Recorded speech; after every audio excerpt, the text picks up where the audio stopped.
My sister Maven and I were never the close in age, share each other's clothes type. She was almost 8 years younger, still in junior high when I packed my bags for college.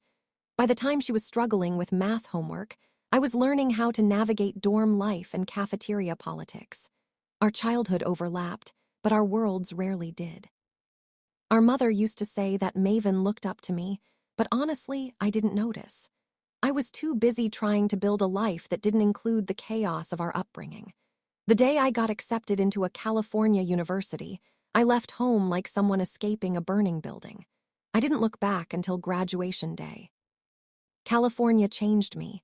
It hardened me, sharpened me, and pushed me into real estate, a field where confidence mattered more than background. By 26, I had cracked my first big deal and bought my first house. At 28, I bought the second one, 2 homes before 30. I was proud, maybe too proud. Meanwhile, Maven was growing up. She would call occasionally, small talks, updates, nothing deep.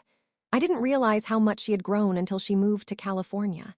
She sounded scared, lost, and eager for stability. I gave her the second apartment to stay in until she could save enough to get her own place. I didn't think twice. She was my sister, family. Gray, my boyfriend turned husband, supported the decision completely. We were already living in his parents' estate while renovating our future home, so the apartment wasn't being used. Giving Maven a safe space felt like the right thing to do. I didn't realize that the right thing would eventually become the trigger for the worst night of Maven's life, and the beginning of my revenge. Because on that night, I discovered something that burned deeper than anger. My sister had married someone unworthy of the air he breathed. It was almost 10 p.m. when my phone rang. I remember because Gray had just stepped out of the shower, asking if he should warm dinner. I saw Maven's name flashing on my screen and answered casually, until I heard her voice. She wasn't crying. She was sobbing. The type of sound a person makes when their world is collapsing around them. "Claire, please come," she choked out. "What happened? Maven, talk to me." He just come, please." The line went dead. I didn't think, I didn't breathe. I grabbed my keys and bolted. Gray asked if he should follow, but there was no time. I was out of the house, into the car, and down the road in seconds. I don't remember most of the drive, only the red light I blew through, the horn that blasted behind me, and the police car that almost pulled me over. I mouthed sorry and kept going. 20 minutes felt like 2 hours. When I reached the apartment, the door was slightly open. My chest tightened. I pushed it open and stepped in. Maven was curled on the sofa, eyes swollen, mascara streaked like she'd been through a storm. But what caught me wasn't her tears. It was the man packing the living room. Tall, athletic, good-looking in an aggressively arrogant way. He moved like he owned the oxygen in the room. His jaw was tight, fists clenched, eyes blazing. Before I could speak, he turned sharply. "Who the hell are you?" he barked. I froze. Maven lifted her head weakly. "Claire, this is Wilson." Wilson. As in her husband. A husband I knew nothing about. He scoffed, looked me up and down, then actually yelled. "Get out of our house. You're not wanted here. This is my wife's house, and I said get out."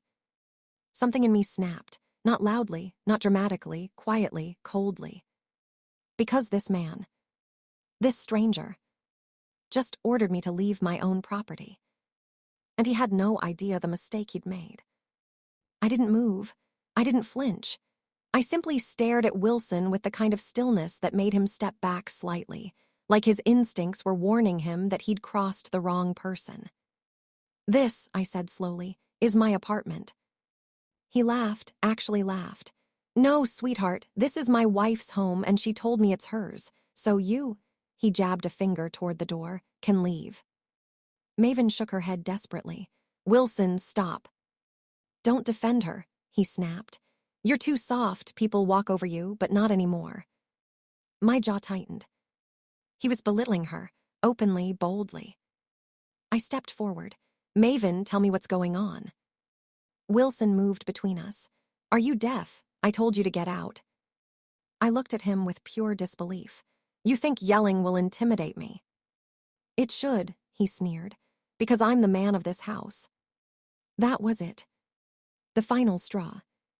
The moment I decided he would regret ever stepping foot on my property. I pulled out my phone. You know what, Wilson? I'm calling the cops. For what? He scoffed. Existing. For trespassing, I said calmly, and for threatening me in my home. His face paled. You can't do that. This is my house. Oh, I unlocked the phone. Whose name is on the lease? Whose name is on the property document? I'll wait. Silence, heavy, ugly. His bravado cracked, just a little. Maven whispered, Claire, please don't. I softened slightly toward her. I'm not doing this to hurt you. I'm doing this because he just disrespected you and me in a place I provided. Wilson scoffed again, but there was fear behind it. You think you can scare me? I smiled, cold, slow.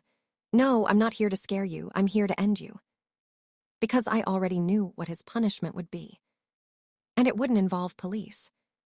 It would be something far worse. It would be legal, public, emotional, and financially devastating. A blend. Just like you asked. I stopped myself from calling the cops, not because Wilson didn't deserve it, but because I realized something. Involving the police would be too easy, too quick, too temporary. I wanted whatever happened to him to stick. Before I could say anything else, the front door opened and closed behind me. I didn't need to turn around. Gray's footsteps were unmistakable, steady, silent, controlled. The opposite of Wilson's chaotic packing. Claire, he called softly. I exhaled, relief washed over me. In here. Gray stepped into the living room, took one look at Maven's swollen eyes, then at Wilson, whose chest puffed up like a defensive rooster. And you are? Gray asked coolly. Wilson smirked. Her husband, this is my house. Gray blinked once, slowly, the kind of blink that meant, you're an idiot, but okay. Then he turned to me. You good? I'm fine, I replied, but he's confused. Gray nodded, understanding instantly. So he doesn't know. No, I said. He thinks this place is Maven's. Gray scratched his beard thoughtfully. Well, that's interesting. Wilson stepped forward aggressively. I said this is my house. Both of you can get out. Gray didn't even look at him. Claire, do you want him removed tonight? Wilson's face dropped. Removed from my own. Gray cut him off, speaking calmly. I'm a doctor. Not a police officer. But I can assure you I've witnessed delusional patients with better logic than you. I stifled a laugh. Wilson reddened. I'm not delusional. She told me, my wife told me, this place is hers because her successful sister abandoned her. She said she earned the right to live here. Maven gasped. Wilson, I never said that. But the damage was done. Gray and I exchanged a look. This wasn't just disrespect. This was manipulation. And now I was certain. Wilson had to go.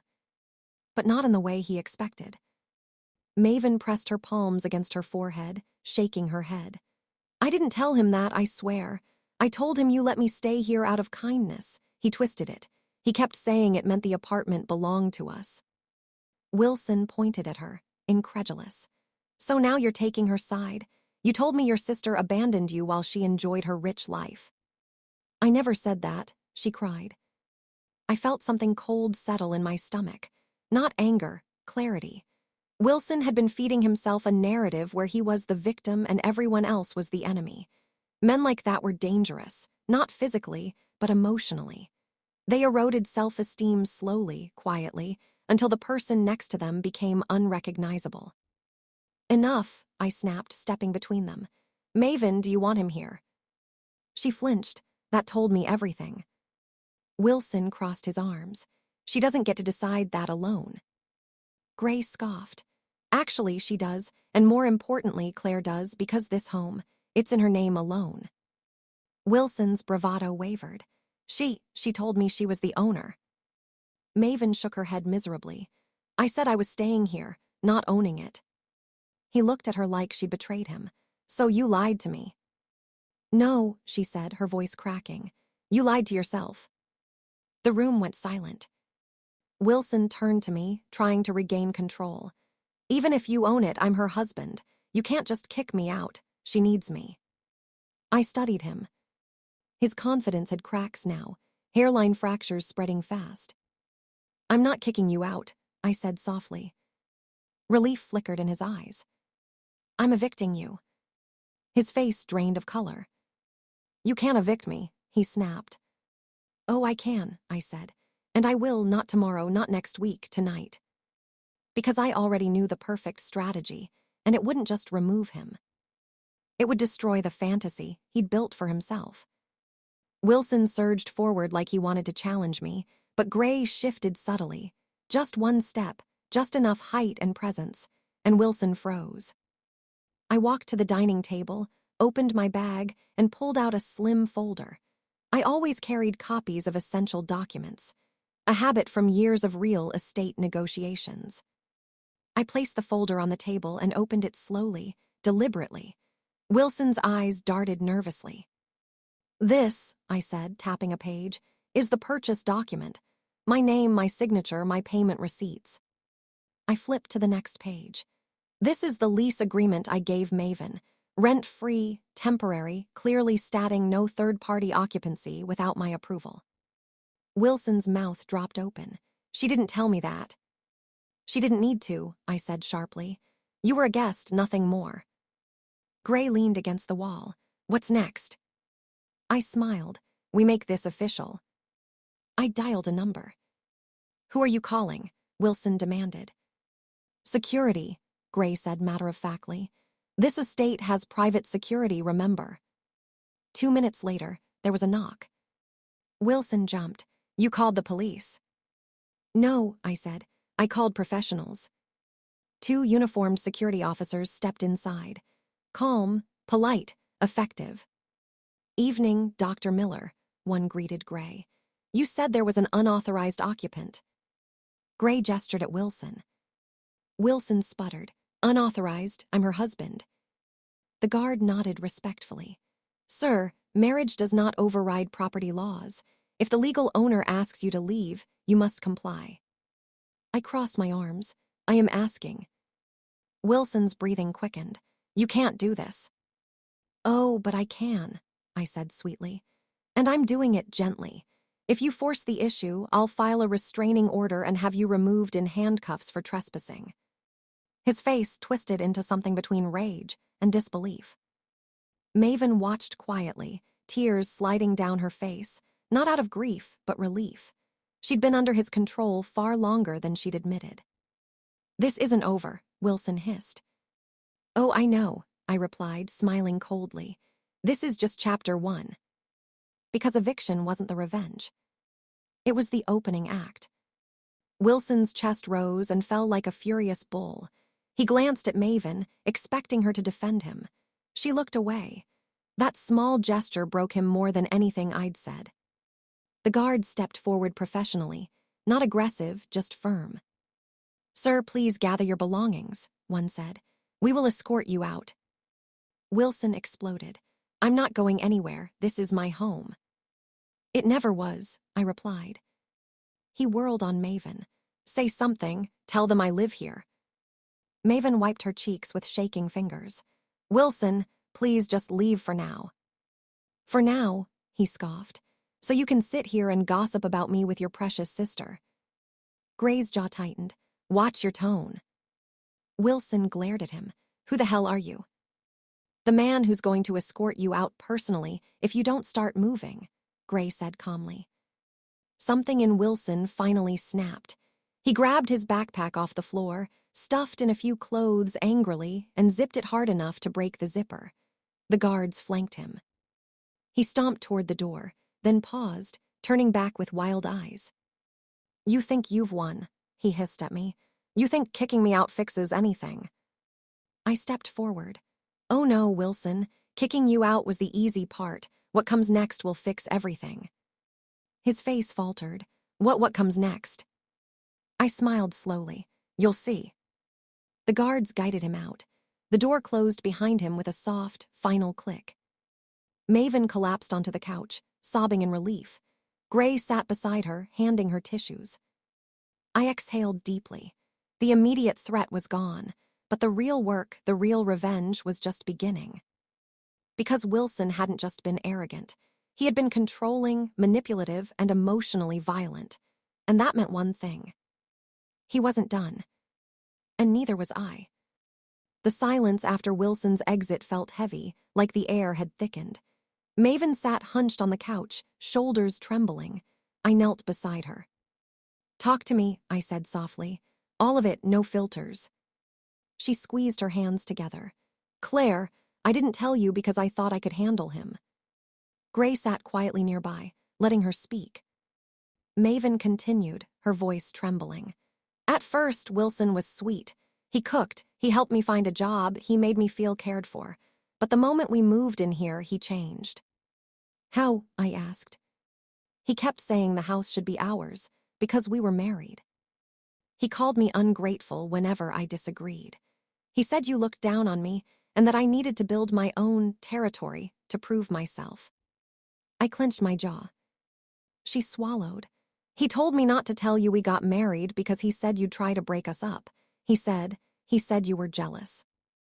Gray exhaled sharply. "That's classic isolation manipulation." Maven nodded weakly. "I know, but I didn't see it at first. Then he started controlling everything, who I talked to, where I went, even what I wore. Tonight, he got angry because I told him I missed you.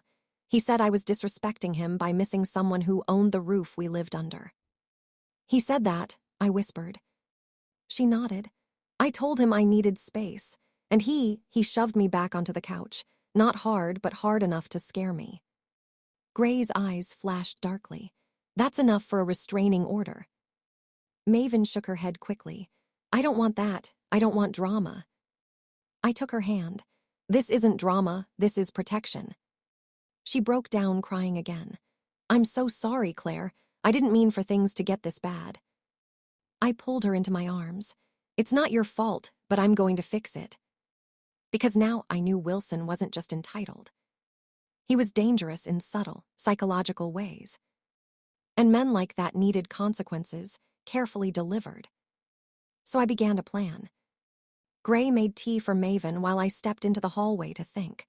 My revenge needed to be precise, legal, and impossible for Wilson to twist. The first step was simple. Cut off his access. I called the estate office immediately. "Hi, this is Claire Bennett, owner of Unit 4B, effective tonight. I'm revoking all guest permissions for a man named Wilson Carter. Yes, permanently. Yes, add him to the no-entry list." The lady on the phone confirmed it. Done. Wilson couldn't enter the estate again, not without security being alerted. Next, the locks. I called a locksmith for early morning. New keys, new bolts, new codes. Then I texted Nancy, my best friend, the loudest, boldest person I knew. "Me, I need your help. It's time for someone to be humbled." "Nancy, say no more, I'm coming." When I returned inside, Maven was calmer. I sat beside her. "Maven, listen carefully," I said. "Do you want out of this marriage?" She hesitated. I don't know." "You don't have to decide tonight," I said gently. "But what you do need is space. And safety. I'll handle Wilson." Gray nodded. "He won't come near this place again." But I wasn't stopping at safety. I wanted Wilson to feel what he had made Maven feel. Small, powerless, and out of control. So I took the folder from earlier and pulled out a blank rental termination notice. "This is for Maven," I told Gray quietly. "Not Wilson." Gray nodded. I would file it in the system tomorrow to make her tenancy official and protected, something Wilson couldn't override or exploit. Then I'd start digging into Wilson's life. His job. His finances. His history. Because revenge wasn't about rage. It was about strategy. And I was only getting started. Morning arrived with a heavy quietness. Maven slept in the guest room while Gray snored lightly beside me. I didn't sleep much. My mind had been too busy piecing together the first phase of Wilson's downfall. At 7:30 a.m., I heard a knock. Nancy didn't wait to be invited. She let herself in with the code Gray had given her months ago. "Where is he?" she demanded, tossing her braids behind her shoulder. "Which corner is the bastard hiding in?" I smiled tiredly. "Don't worry, he's gone. Security dragged him out last night." "Dragged," she repeated with delight. "Oh, I love that for him. What next? Public flogging?" "Almost," I said. Nancy grinned. "Say no more." As we sat in the living room, Gray joined us with coffee. He filled her in on everything Wilson had done, from the yelling to the manipulation to the half-shove incident. Nancy nearly burst a vein. He touched her. "Oh, he's finished, finished." I nodded. "Today I start phase 1. Nancy clapped. "We have phases. Claire, you're my hero." Just then Maven walked out of the guest room, eyes puffy but calmer. Nancy hugged her tight. "You're safe now. And Claire, she's about to make that man eat gravel." Maven gave a weak smile but looked scared. "Claire, what if he comes back?" "He can't," I assured her. "He's banned from entering the estate, and the locks are being changed in an hour." She exhaled in relief. Gray turned to me. "What are you planning today?" I sipped my coffee. "I'm going to visit his workplace." Nancy froze. "Workplace? Girl, you're going for the jugular early." "Oh, absolutely," I said. "He told Maven he was their top employee and indispensable. Men like that crumble when their image does." Maven shook her head. "Claire, please don't cause trouble at his job." I touched her hand. "I won't cause trouble, but I will reveal the truth." Because Wilson had pretended to be a powerful man. I was about to show him how powerless he really was. Wilson worked at an insurance company downtown. Corporate stiff, very dependent on reputation and behavior. Perfect. Gray insisted on driving me. "You're brilliant, but you're impulsive," he said. "I'm coming." Nancy hopped into the back seat. "And I'm coming for moral support and to hype you if you start doubting yourself." Maven chose to stay home, too drained to face anything stressful. When we arrived at the glass building, I adjusted my blazer. I didn't need to look intimidating. I just needed to look official. At the front desk, a receptionist smiled politely. "Good morning. How can I help you?" "I'm here regarding an urgent domestic complaint about one of your employees," I said, voice calm and steady. "Wilson Carter." The woman's eyes widened slightly. "One moment." She made a call and whispered urgently into the phone. 2 minutes later, a middle-aged man in a suit walked out, stern, composed, managerial. "Mrs. Bennett?" he asked. "Ms. Bennett," I corrected. "Yes, I'm here regarding Wilson." He led us to a conference room. Nancy and Gray waited outside. This part needed to be surgical, not emotional. The manager sat across from me. "What's this about?" I handed him printed photos. Of the lease, of Maven's bruised arm, of the eviction report. "Mr. Carter has been claiming ownership of my property, threatening me on it, and verbally abusing my sister. He attempted to forcefully remain in my residence last night despite having no legal right." The manager's jaw tightened. "Are the police involved?" "Not yet," I said, "but I need you to know the kind of man representing your company." He exhaled. "This is serious." "Oh, we're just getting started," I said. "I also found out last night that he's been using my property address as part of his verification documents without permission." The manager stiffened. That was a corporate violation. "Thank you for informing us," he said. "We will handle this immediately." I stood, shook his hand, and walked out. Nancy jumped up. "Well." I smiled. "Wilson doesn't know it yet, but he's about to be unemployed." By the time we reached the car, my phone buzzed. "Wilson." I answered on speaker. "How dare you?" he screamed.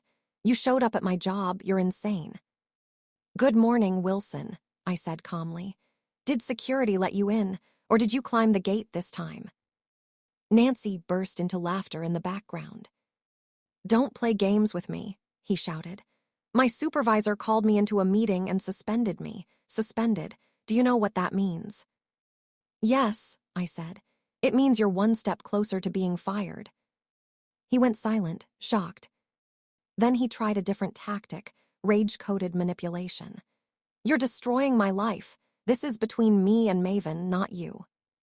You made it my business the moment you stepped into my home and ordered me to leave it." That was a misunderstanding. "No," I corrected. "That was arrogance." He hissed. "You think you're so powerful, but Maven is still my wife. She's going to come home and you can't stop her." "She's not coming anywhere near you," I said. "You can't keep her from me." "I'm not keeping her from you. You pushed her away, you and your ego." Silence again. He was breathing hard. Then, "I'm coming to the apartment right now." I smiled coldly. "Oh, do come," I said sweetly. "Security loves removing trespassers. They said you were dramatic last night. They could use the morning entertainment." Nancy wheezed, laughing. Wilson cursed loudly. "This isn't over. You'll regret this." "I doubt that," I said. "But you're about to regret everything." I hung up. Gray shook his head. "He's spiraling." "Good," I said. Nancy grinned. "So what's next? Physical destruction? Public humiliation?" "Public," I said. "He wants an audience. I'll give him one." Because if Wilson wanted a war, he'd picked the wrong woman. And the next phase of revenge would shake his pride to pieces. By afternoon, Maven was stable enough to sit up, drink tea, and talk without tears. She looked exhausted but clearer, like she was finally beginning to see Wilson for who he truly was, not the protector he pretended to be, but the parasite he actually was.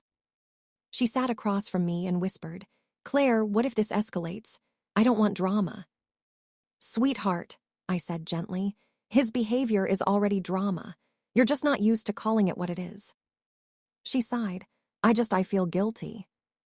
"There it is," Nancy said, sliding onto the couch beside her. "That's the poison he fed you. You're not guilty of anything except being kind to the wrong man." Gray handed Maven a sandwich. "You need strength. Today is going to be long." Maven took a bite and stared into space. "I don't know if I want a divorce yet," she said quietly. "I just want him to understand he can't treat me like that." I sat beside her.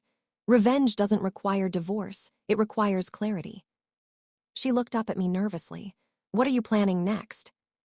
"A reset," I said. "One that shifts every ounce of power back to you." Gray nodded approvingly. "You're doing good." Nancy grinned. "She's doing more than good. She's about to deliver Judgment Day vibes." Maven managed a small laugh. I pulled out my laptop and opened a document. "Maven, if Wilson wants to be involved in your life again, he will have to go through strict steps. Counseling, boundaries, responsibility, proof of stability. You'll decide the rules, not him." Maven blinked. "Me make rules?" "Yes," I said.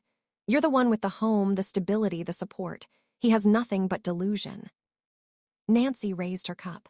"To Maven's glow-up." "And to Wilson's meltdown," Gray added.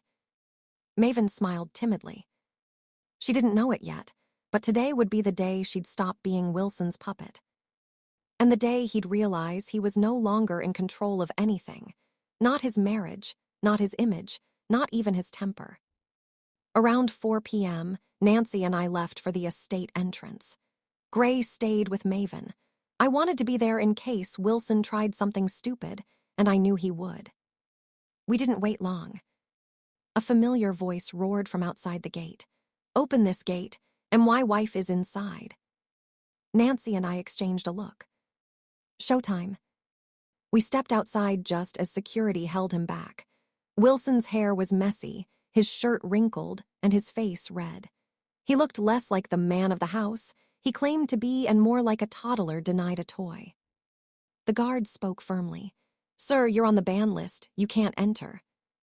Wilson pointed dramatically at us. "You too. You're trying to ruin my life. Maven is my wife. She belongs with me." Nancy burst out laughing. "Did he just say belong? Oh, wow, this is worse than I thought."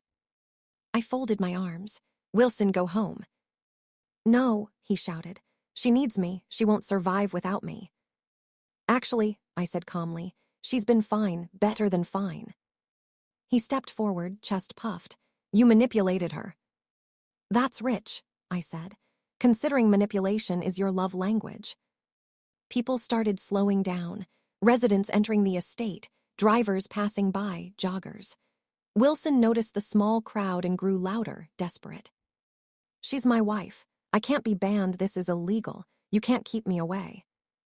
I stepped closer. You didn't care about legality last night when you tried to claim my home. Now suddenly you want the law on your side. Someone from the small crowd chuckled. Wilson pointed at the guards. Arrest them. They're enabling her. The guards stared at him blankly. Nancy leaned toward me. He's actually deranged. I raised my voice slightly, enough for the onlookers. Wilson, until further notice, Maven does not want to see you, and I am enforcing her right to safety. Wilson roared, I am her safety. Laughter rippled through the crowd. His face collapsed, humiliation flooding him. Good. He wanted public drama. He just got it. The argument had drawn enough attention that several residents began pulling out their phones. Wilson noticed and tried to shield his face. Stop recording me, he barked. One resident replied calmly, You're screaming at women at the gate. That's public behavior, my guy. Nancy whispered, He's about to be TikTok famous. Wilson pointed at me furiously. You did this. You're destroying my reputation. What reputation? I asked. The one built on lies, or the one built on yelling at my sister until she cried? He froze. The guard added, Sir, you're disrupting the peace. If you don't leave, we'll call the police. No, he screamed. I want my wife. That's not your call today, I said. A passing teenager yelled from the sidewalk, Bro, go home. Another voice chimed, Embarrassing ooh. Nancy nearly folded over laughing. Wilson's eyes darted everywhere, seeing people pointing, whispering, filming. His ego cracked visibly. You all don't know the truth, he yelled. She's brainwashing my wife. She's jealous. She can't stand that Maven chose me. I shook my head. Wilson, I don't want you. I don't want anything that belongs to you. And based on today, that includes your dignity. The crowd laughed again. Wilson's face twisted in fury and shame. You'll regret this, Claire. No, I said softly. This is just part 2 of your lesson. He stomped off finally, still shouting, still humiliated. The guards watched him leave, shaking their heads. Nancy and I walked back inside. That was beautiful, she said. I haven't had that much entertainment since my ex tried to argue with his own reflection. I exhaled. He's not done. He'll try to come at Maven emotionally next. Then we'll make sure she's stronger than him, Nancy said. And she was right. The revenge had gone public. Now it was time for the psychological phase, the part where Wilson would crumble from the inside out. And I was ready. Wilson blocked the hallway like a malfunctioning security door, arms spread wide. No one is packing anything, he barked. I didn't blink. Move. He didn't. So I walked right past him, shoulder forward, deliberate, unbothered. I hit him just enough for him to stumble backward. Not violent, just physics reminding him I existed. Maven slipped into the bedroom behind me. Take only what you bought, I told her. Anything I purchase stays. She nodded quickly, wiping her eyes. Wilson stormed after us. What do you think you're doing? Maven, stop packing, I said stop. Maven flinched. But I didn't let her freeze. Maven, I said sharply, eyes on the suitcase, keep packing. She obeyed. Wilson's face reddened. You're poisoning her. You've always been jealous. Jealous of what? I shot back. Of a man who depends on his wife to buy toothpaste. Don't flatter yourself. You think you're better than me. Yes, I replied instantly, infinitely. He lunged forward like he wanted to grab the suitcase, but I stepped between them. Try it, I said quietly. Touch anything in this room and watch how fast you end up outside. He hesitated. Finally, he pointed a finger at Maven. You walk out of this house today, we're done. Maven zipped the suitcase. Then she looked up with a calmness I hadn't seen in months. Good, she said. Wilson blinked, stunned. He hadn't expected her to grow a spine today. We walked out together, me carrying the heavier bag because Maven's hands were shaking. Wilson trailed behind us, shouting empty threats. You'll regret this. Maven, you'll come crawling back. She didn't turn once. At the door, I paused and faced him. You said earlier that I was not wanted in this house. I stepped aside and gestured into the empty apartment. Now you're the one nobody wants here. The door shut in his face with a click that sounded like victory. I took Maven back to my place. Gray saw her swollen eyes and didn't ask a single question. He just made her tea and handed her a blanket. My husband knew when to speak and when silence was kinder. Once Maven was settled in the guest room, I went to the living room where Nancy was already waiting. She had her laptop open and a look that screamed, I found things. Hit me, I said. Nancy turned the screen toward me. Wilson is a walking, talking disaster. Claire, this man owes money to 7 people. Women, men, 1 plumber, and his landlord in Arizona. I snorted. Of course he does. He's also been signing up for short-term business loans using Maven's last name. I stiffened. He what? Yup, application pending. He listed Maven's apartment address. If that loan goes through, it'll destroy her credit. I exhaled hard. Perfect. Another nail for his coffin. What else? I asked. Well, Nancy smirked. He's been parading around online calling himself a real estate entrepreneur, posting pictures inside your apartment, using it as proof of his portfolio. I blinked. Using MY properties to pretend he owns real estate. Exactly, Nancy said. You want revenge, we have material, we have evidence, we have receipts. Good. Very, very good. What do you want to do first? Nancy asked. I smiled slowly. I want to make him homeless, I said. Legally, publicly, and with paperwork so airtight he can't wiggle his way out. Nancy's smile stretched. Oh, he's finished. We worked for the next hour, building a 3-step demolition plan. 1, lock Wilson out of the apartment. 2, expose his fake business claims. 3, block the fraudulent loan and put his name under investigation. By the time we were done, the blueprint of revenge lay before us. It was clean. It was legal. And it was brutal. Exactly what Wilson deserved. The next morning, I drove straight to the apartment with a locksmith from my building's maintenance team. Being on good terms with the HOA pays off. Wilson was nowhere in sight. Perfect. You're changing the locks, the locksmith asked. Yes, I said. The occupant is unauthorized. 5 minutes in, Wilson showed up, out of breath and sweaty like he'd sprinted. What are you doing to my house? He yelled. I didn't look at him. It's not your house. He ran up to the locksmith. Stop, she can't do this. The locksmith ignored him. Training, professionalism, or maybe he just sensed Wilson was the type of man who argued with parking meters. Wilson turned to me, seething. You have no right. I have every right, I replied coolly. I own this apartment. Maven was a guest. You were a guest of a guest, which makes you absolutely nothing. He sputtered. This is illegal. You want to call the police? I asked.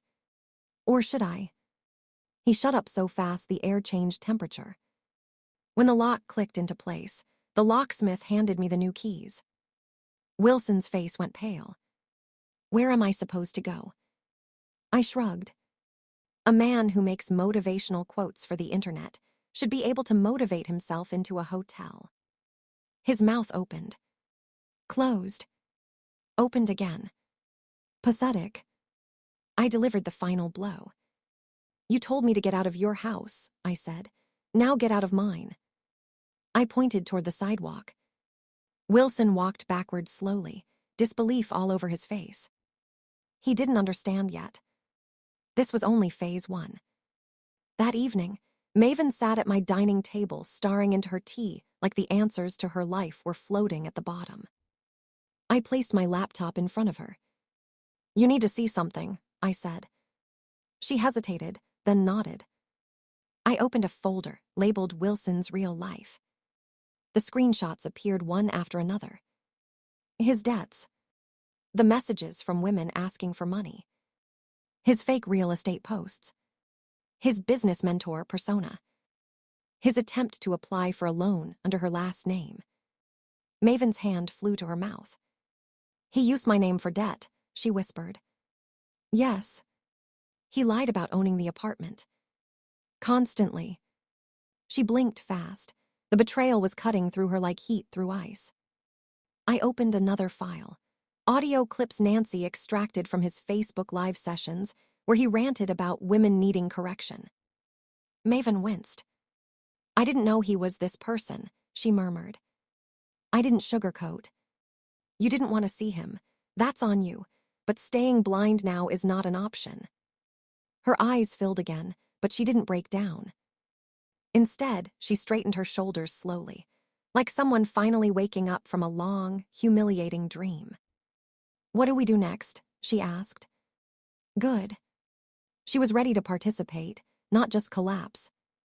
"Next," I said, "we protect you legally. After that, we go after his reputation." "And then?" I leaned back. "And then, we make sure he can never use another woman the way he used to." A single tear escaped down her cheek, but her voice was steady. "Okay, I'm ready." For the first time since this began, Maven wasn't a victim. She was becoming an accomplice. The next morning, I drove Maven to a women's legal support center. It was clean, quiet, and efficient, exactly what she needed. A lawyer named Maribel sat with us. She wore glasses, spoke calmly, and gave no room for confusion. "What you're describing is coercive control," she said after Maven told her everything. "You are fully within your rights to separate, file complaints, and protect your identity." Maven nodded, gripping her hands tightly. Maribel continued, "The fact that he attempted to use your name for a loan is financial fraud. If we act now, we can block the application and flag his identity." I stepped in. "Do it." Maribel smiled knowingly. "You must be the sister." "And the landlord," I added. Her smile widened. "Ah, that makes everything easier." We spent the next 2 hours filing a cease and desist against Wilson, blocking the fraudulent loan attempts, securing Maven's credit file, removing his access to all her information, drafting a legal notice stating he was no longer authorized in the apartment. When we finished, Maribel handed Maven a packet. "If he tries to contact you aggressively or shows up anywhere, this becomes harassment. You have grounds to file a restraining order." Maven nodded, still processing. As we walked out, she whispered, "I didn't know leaving someone could require this much paperwork." "That's because you didn't marry a man," I said. "You married a liability with legs." She let out a weak laugh. We got into the car, and as I started the engine, Maven looked at me. "Claire, thank you. I'm scared, but for the first time I feel protected." "You're not protected yet," I said. "We're just getting started." Because legal safety is good. But emotional payback, that's dessert. Nancy called that evening sounding like someone who found buried treasure. "Claire, check your messages. I sent you something." I opened my phone. Photos. Screenshots. Videos. All of Wilson's online nonsense, compiled into one glorious, humiliating archive. Nancy didn't just gather evidence. She curated a full digital museum of Wilson's stupidity. There were clips of him saying, "A woman must know her place. A real man doesn't let his wife step out without permission. I own property all over California." I cackled loud. Then Nancy said, ready for the best part, "Hit me." A woman named Jeline DM'd me. She says Wilson was engaged to her last year and disappeared owing her $850. I blinked. This man has more side quests than the Avengers. That's not all, Nancy continued. He also ghosted another woman after borrowing her laptop, which he never returned. I massaged my forehead. So he collects debts and electronics. He's basically a broke, emotional scammer with Wi-Fi, Nancy said. Then she dropped the bomb. I can put all of this into a clean, non-defamatory awareness post. Nothing exaggerated, just facts, screenshots, receipts, his own words. I smiled slowly. You're thinking exposure. I'm thinking a full social unmasking, she replied. Courteous, educational, but deadly. Maven walked into the room just then. I turned my phone toward her. She read silently. And for the first time, she wasn't hurt. She was angry. Post it, Maven said quietly. Her voice had changed, firmer, sharper. You sure? I asked. Yes, she answered. Women should know who he is. I nodded at Nancy through the call. Prepare the explosion. Wilson had no idea the internet was about to meet the real him. Nancy pressed post at exactly 9:03 a.m. Her caption was polite, almost sweet. Public awareness for women in California.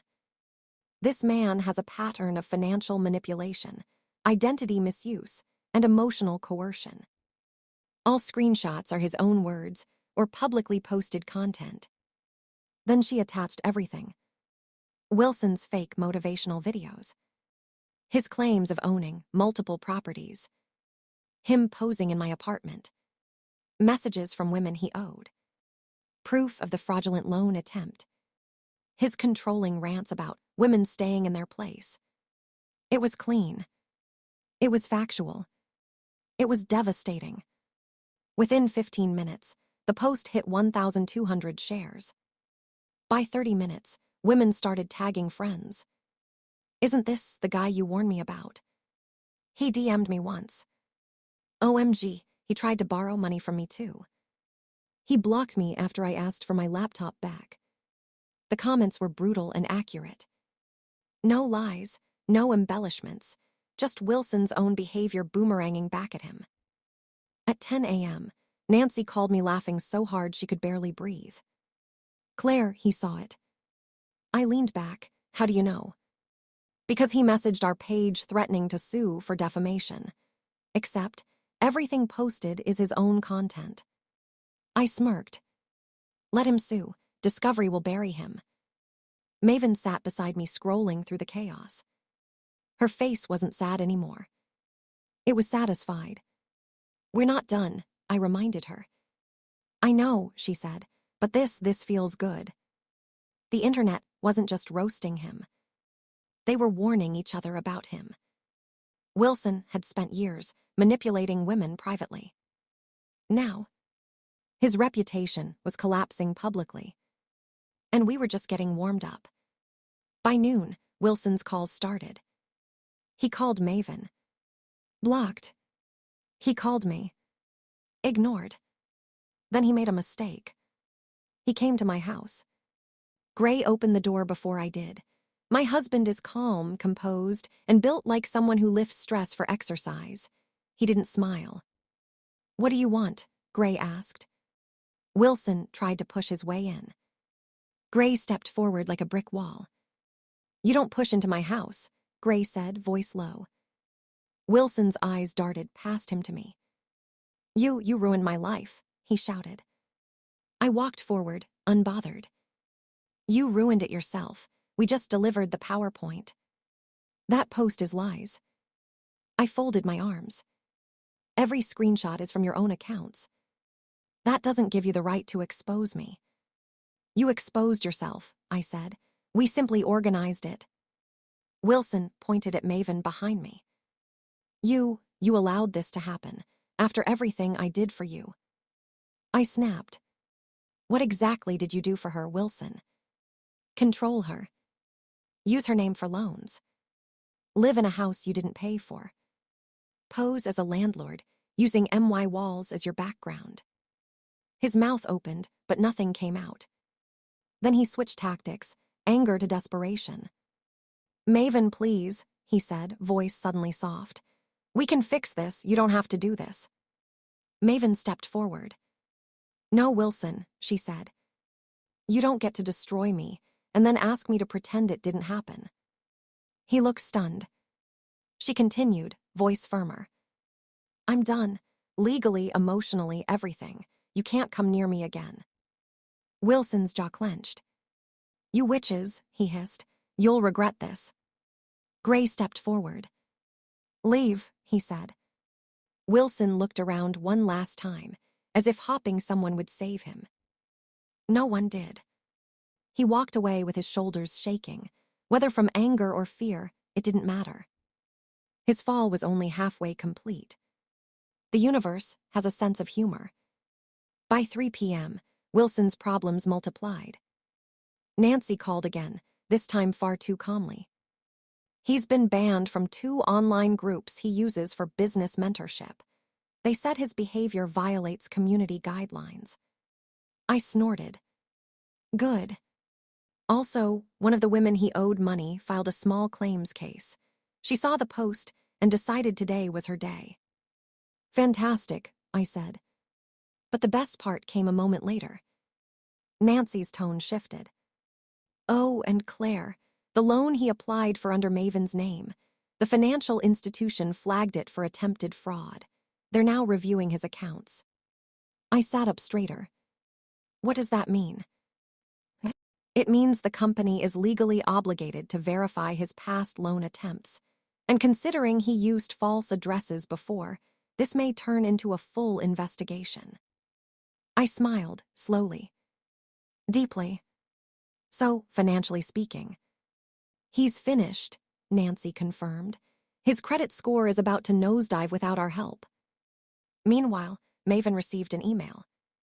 Your credit protection has been activated. Unauthorized application blocked. Potential fraud recorded. She exhaled shakily. Claire, I feel like my life is coming back. It is, I said, piece by piece. She looked at me. You think he'll ever recover? I thought carefully. Financially, no. Socially, not with that post circulating. Emotionally, he'll blame everyone but himself. Maven nodded. She finally understood the full picture. Wilson was not a victim. He was a man who had spent years burning bridges. And today, all of them finally collapsed on top of him. And we still had one final phase left. The next morning, I woke up with one thought. Wilson needed to feel every ounce of the fear and powerlessness he had forced on Maven. Nancy and I started phase 3, strategic exposure and intimidation. First, I contacted a few neighbors who had witnessed Wilson's aggression the night he first tried to claim the apartment. Their statements were short, factual, and damning. Second, I created a timeline of all his manipulations. Living in the apartment, trying to use Maven's identity, social media lies. Every single incident logged with screenshots, dates, and witnesses. Then I sent a friendly message to Wilson, on email, not phone, so there would be a paper trail. Wilson, please understand. You are no longer authorized to enter the apartment. Your behavior last night has been documented. If you attempt to contact Maven or enter the premises, police intervention will occur immediately. This is your only warning. He replied in all caps. You'll regret this. She's my wife. I won't let you win. I smiled. Perfect threats. That's all he had left. I showed the reply to Maven, her lips curved slightly. He's scared, she whispered. Yes, I said, and it's about time. He spent months making you feel powerless. Now he's tasting it. By mid-afternoon, Nancy and I set up a subtle neighborhood alert. I contacted the HOA security team and made sure every entrance Wilson might try to use was monitored. If he appeared, there would be immediate documentation, not arguments. He was already losing control, mentally and socially. We had him exactly where we wanted, reactive, anxious, and cornered. By evening, the post Nancy uploaded went viral. Within hours, private messages poured in from women exposing more debts and lies. Former mentorship clients commented on his pattern of manipulation. A local real estate group removed him from their network after he falsely claimed experience in property management. Wilson's online persona was crumbling fast. Then Nancy did something brilliant. She set up a private Google alert for his name, so every new mention, every new comment about him would immediately go to our shared folder. Every woman who contacted him now felt emboldened to speak, and every potential business connection saw his incompetence and dishonesty before it became a problem. Maven watched silently from the couch. She wasn't crying. She wasn't scared. She was smiling quietly, confidently. "This is amazing," she said. I nodded. "It's justice. Not revenge for us, but protection for you and exposure for him. He's learning what happens when the mask comes off." By the end of the night, Wilson had tried to post an apology on social media. The post was riddled with typos and contradictions and immediately deleted. Nancy laughed. "He's spiraling already." And he hadn't even realized Phase 4 was about to hit. The next morning, I met Maribel, the lawyer, with Maven and Nancy in tow. "This is the final step," I told her. Wilson had already been documented harassing Maven, attempting fraud, and exposing her personal information. Now, it was time to lock it in legally. Maribel drafted and filed. 1. A restraining order preventing him from contacting Maven or visiting any of my properties. 2. A legal notice regarding the fraudulent loan attempt. 3. A formal complaint to his employer and professional network regarding his misrepresentation and harassment. We also included all screenshots, emails, and witness statements. Maven signed each document herself, her first act of asserting control over her life. "Once this goes through, he can't touch you in any way," I said. Her hands trembled slightly, but her voice was steady. "I'm ready." Within hours, the filings were accepted. Wilson would now have legal, social, and financial consequences coming from every angle. We left the lawyer's office, and Maven turned to me. "Claire, thank you. I don't even feel scared anymore. I feel powerful." I smiled. "You are powerful. And this," I said, gesturing to the folder of legal filings, "is what happens when you let a predator feel the weight of every lie, every manipulation, and every illegal action." Wilson was officially cornered. There was no wiggle room, no excuses, no escaping. Phase 1 of the revenge, eviction. Phase 2, public exposure. Phase 3, psychological dismantling. Phase 4, legal entrapment. He was finished, and Maven was finally free. Wilson had reached a new low. By now, his social media accounts were flooded with truth. Screenshots of debts, fraudulent attempts, and multiple women exposing his lies. He showed up outside Maven's apartment one last time, hopping to intimidate her. Security called the police immediately. I watched from the balcony. He looked desperate, packing, shouting at no one in particular. One neighbor filmed him and uploaded the clip to social media. Within minutes, the video went viral, Wilson yelling outside my property with a crowd watching him fail. Comments rained in. "Who is this man? Is this the guy scamming women online?" Embarrassing. He tried to explain, tried to defend himself, but the internet had already judged. I sent him a calm text. "Wilson, this is the last time you touch Maven or any of my properties. Legally, financially, socially, you are done." The silence that followed was priceless. Maven finally stepped into her apartment alone. She had the keys. She had the power. "This is mine," she said softly, touching the counter, the couch, her home. I watched her confidence grow, realizing the transformation was more important than any revenge against Wilson.